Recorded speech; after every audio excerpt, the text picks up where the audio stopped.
My name is Connor Ganser, Doctor of Physical Therapy, and today we're going to go over bike testing, specifically how to find your FTP, but also what is an FTP and why should you care. We'll go over that and more coming up.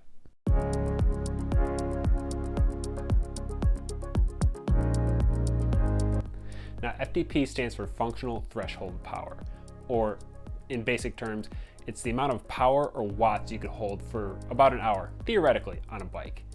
Now, there's a couple different ways you can measure this. One would be outside using power meter pedals and a bike computer to actually track your wattage that you're putting out on the bike, or two, using an indoor bike trainer and a program such as Zwift, which we use for this video. Now, there's a few different tests you can use to measure your FTP, but before we even go over that, why should you care what this FTP number is? Well, for starters, FTP gives you a baseline measure of your fitness. It's a number that you should be looking toward for going up as you get fitter and faster on the bike. The other reason being, a lot of workouts intensities are based off of intensities of your percentages of your FTP. So for example, if you're going for an active recovery ride, you're looking to go 55% or under of your FTP, whereas a longer endurance ride, 55 to 75%.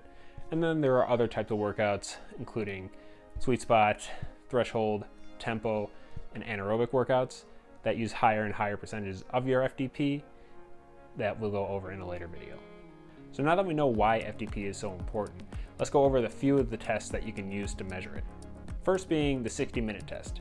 Now, most people don't actually do this test. First, because it will leave you destroyed for an entire week if you try to go all out on a bike for an hour straight. But also, there's a few other factors that can come into play in terms of including psychological and how good your body is feeling just that day versus any other day. It could change, and most people could be limiting themselves. Remember, FTP is a theoretical limit, not always what you could just do in a full hour. Second test, and more common, is the 20-minute test. So just going all out as hard as you can for 20 minutes, and then taking 95% of that to estimate your FTP. And then another test that's been used on a lot of the bike trainer platforms is the ramp test. The way this one works is you start at a lower wattage, and every minute you build up 10 to 20 watts depending on what type of ramp test you're doing, and until you can't hold it any longer. After that, it takes 75% of the average wattage that you held. This one is more commonly done nowadays because it almost takes out the psychological burden of holding a certain hard pace for 20 or 60 minutes. The test we'll be focusing mainly on today is the ramp test. Number one reason being, I think it's good for beginners who aren't usually used to holding a 20-minute effort all out on the bike and don't really know what that feels like. So I think the ramp test gives a good estimate of the FTP because it takes out the factor of having to pace for 20 minutes, which is exactly what I put Jenny through today. She really gave it her all for these 10 to 15 minutes or so of on the bike, getting her heart rate up to 200 beats a minute, which is crazy. So this weekend, as part of the start of my Ironman journey, I went through some absolutely brutal bike testing.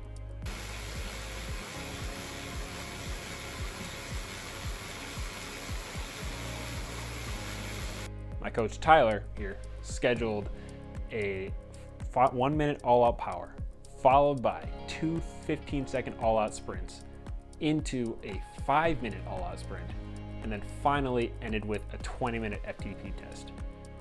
I thought I was gonna die. And based on what you're about to see, it seems like I almost did. And that was just after the 15-second tests. But not to worry, I got right back up on the bike, ready to go for the 5 and 20-minute tests.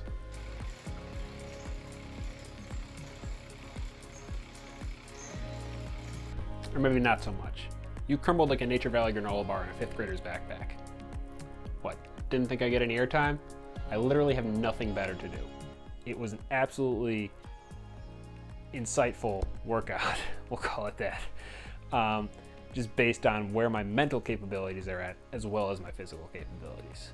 With that said, we still did get some pretty valuable data from this test, like what my max heart rate is on a bike, because usually it's different than what your max heart rate is on a run, how much power I can push out to the max, And as for the FTP, we might end up retesting it to get some more accurate numbers down the line.